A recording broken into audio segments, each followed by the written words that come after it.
there you are, Betty. Oh, hello, Mrs. Morton. What on earth are you doing in this dark room by yourself? Mrs. Morton, may I speak with you a moment? Of course, dear.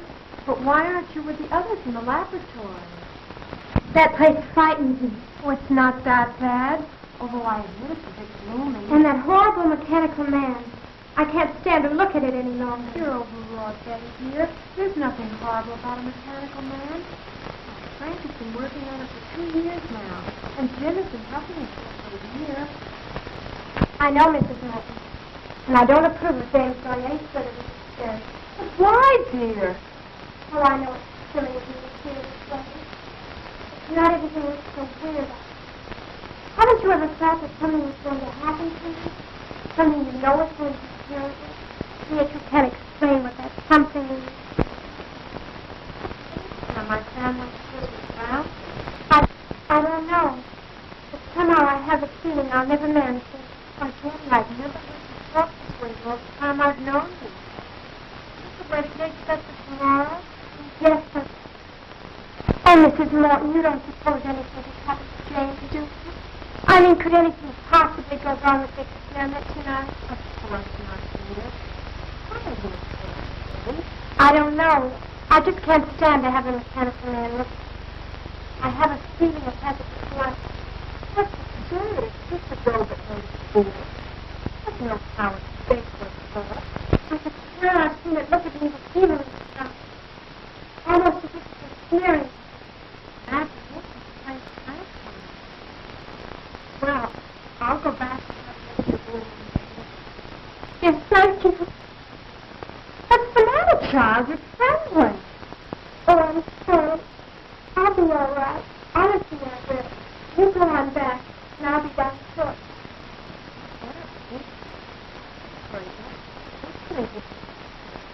I'm sorry, Mrs. West. I'll be my brother. You go on. That's it. Lie down. Oh, Jim, what am I going to do? What am I...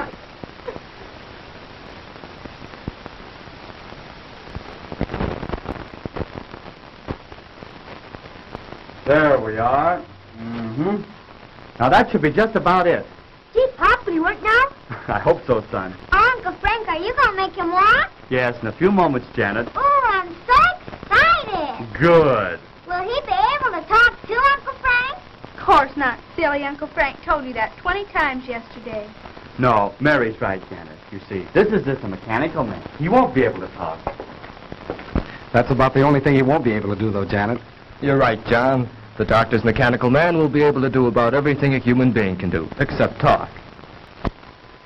How do you feel now that your work is now completed, Frank? Wonderful, Jane. And I want to thank all of you for standing by me. You've all been a great help. And without you, I don't know what I'd have done. Well, it isn't every day that one has a distinguished brother who invents a mechanical man. And I certainly appreciate the opportunity you've given me, Dr. Morton, by allowing me to assist you in the experiment. That goes for me, too, Dr. Morton. Well, I've learned more in the past month than any of my college classes taught me. You're all very kind, but our work isn't finished yet. We still have a few more things to do, and then we'll all know whether our time has been wasted or not. I'm afraid Betty doesn't share our enthusiasm for the mechanical man, Doctor. Yeah, and she was crying when she left. How do you know? I saw her and she had her handkerchief up to her eyes. Crying? No, what on earth for? The girls are right, Dr. Morton. My sister seems to feel there's something wrong in what we're doing. But that's foolish. There's nothing to be afraid of. I know, Dr. Morton, but Betty is a very sensitive girl. She feels that we're exceeding our limits. I'm sure she'll feel differently when she sees the results. Perhaps I'd better go to her. No, James. I know my sister pretty well. It'd be better to leave her alone for the time being. When are you going to time out, Pop? Patience, son. Patience. Now, so hand me that iron, John. This one? Right.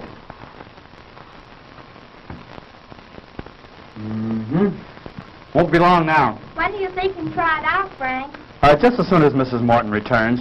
By the way, James, where's Betty? She went upstairs a few minutes ago, Dr. Morton. Said she had a headache. Gosh, she's going to miss all the excitement. Well, when we're ready, you can go get her, Barry. You bet I will, Pop. Oh, hi, Mom. Hello, Barry. Have you seen Betty, Mrs. Morton? Yes, I just left her. She said she'd be up in a minute. They were just telling us Betty disapproves of our experiment. Oh, I think the storm has her on edge. She was much calmer when I left. Is there anything I can do? No, James. It's just a case of nerves, I think. Anyhow, let's give her a few more minutes alone. Well, if you think we should. We're just about finished, Madge. Won't it be wonderful to see a mechanical man move around, Mary? I suppose you'll let him help you do the dishes. I think your uncle would like that better than I would, Janet. Sometimes think that's why you invented a mechanical man. Oh, now, Madge. Well, you do hate doing little odd jobs, Frank. Well, if Frank's experiment is successful here tonight, none of us will have to worry about any odd jobs again. I can't say that I'd mind having a mechanical man in my business. The mechanical man will be more than that. More than just a hired hand. Can't you see what this will mean to the world? He'll relieve men from dangerous jobs in all lines of hazardous work. There'll be no more deaths from cave-ins and mines. No losses from construction men falling to their deaths from skyscrapers. He'll take his place in these and many other positions where men lose their lives daily. Why, carefully directed, he'll be the greatest insurance to world peace that has yet been thought of. No. I haven't invented this man to be used as a handyman around the house. Of course, I didn't mean that. No, Madge. The mechanical man will be the answer to our future national security. I'll build thousands of them. Can you see an aggressive country attacking any country which has an army of steel men who can't be killed? But, Dr. Morton, I thought you were interested in this purely from the scientific point of view. And I am. But if I can give the world more, I'll not stop there. Now, Frank, don't get excited. Believe me, my friends, I am not unduly excited. But the prospect of what we are about to create here is tremendous. I can't help being carried away. Why don't you try him out, Pop? You're right, Barry. I won't let myself get carried away until we see if we really do have a mechanical man who can do all these things. You mean you're going to do it now? Yes, now. Could I help you, Uncle Frank? What could you do?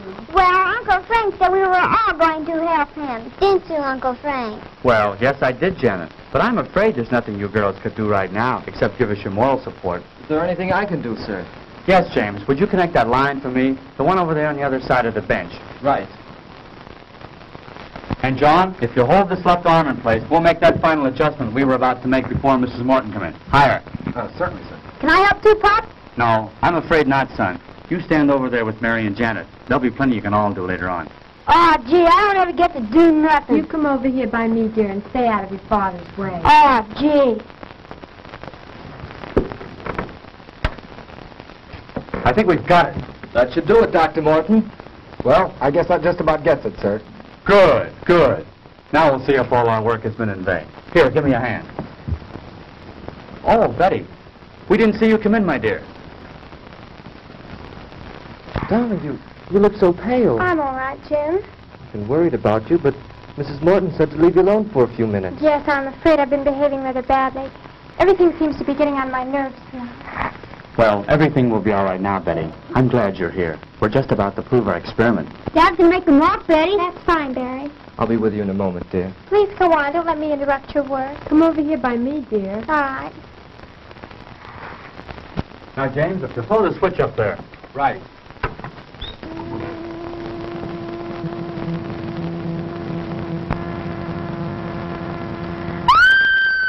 Quick, James, the switch. What is it, Betty? Tell us. It moved. Yes, I know. I was just about to set the man up and start him walking. But did you see that expression in his face? No, I don't know what you're talking about. There's no expression in his face, Betty. He's just a mechanical man. But he looked at me. I swear he was staring at me. There, now, dear. You're all upset again. Come with me. Oh, I'm sorry, but I... Better take her upstairs, Madge. Give her a sedative. I will, Frank. Come with me, dear. All right. Shall I come along? No, James. I think it's better if we go alone. Dr. Morton, do you think that... No, she'll be all right, James. Now, let's get back to where we were.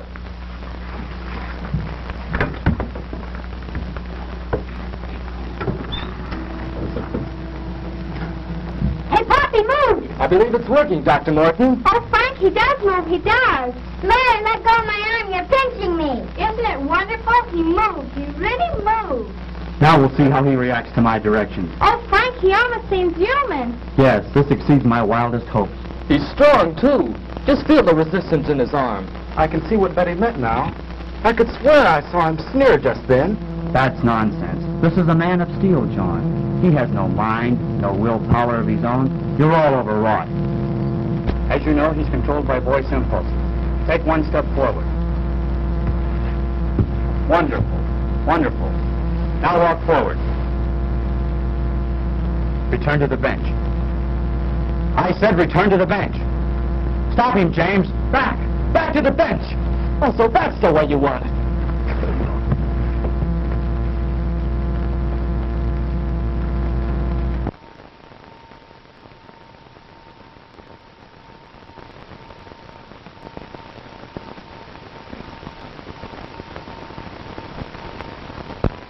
How is he?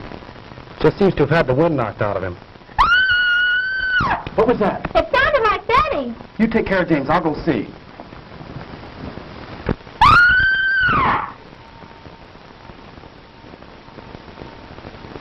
Frank! Madge, what is it? Oh, it was terrible, terrible. The mechanical man. What about it, Mrs. Morton? He came into the room where Betty was resting. Go on. And he scooped her up in his arms and he carried her up. I came running down here as fast as I could. Come on, John. We've got to stop that thing. Yes, sir.